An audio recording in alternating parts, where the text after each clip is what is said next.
सोचिए, क्या कोई अतीत में जाकर खुद के वजूद को ही मिटा सकता है? आज इसी पहेली को सुलझाते हैं।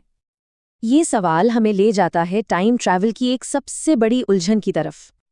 और इसी उलझन को कहते हैं ग्रैंडफादर पैराडॉक्स, एक ऐसा पैराडॉक्स जो दिमाग घुमा देता है।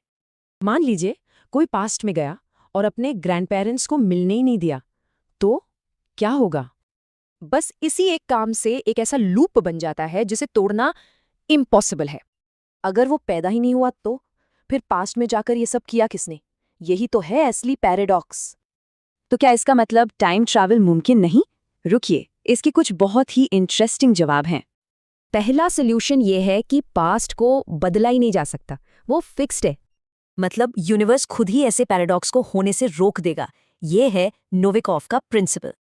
तो चाहे बंदूक जाम हो जाए या दादाजी बच निकलें, कुछ भी हो, हिस्ट्री नहीं बदलेगी।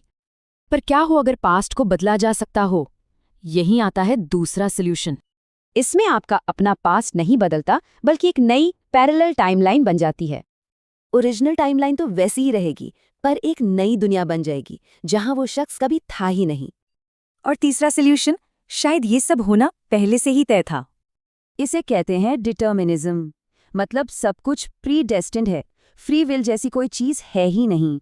तो पास्ट में जाना भी किस्मत का ही हिस्सा था, इसलिए कोई पैराडॉक्स बना ही नहीं।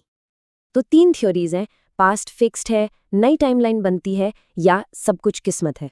ये तीनों थ्योरीज टाइम और रियलिटी को देखने का एक बिल्कुल अलग नजरिया देती हैं।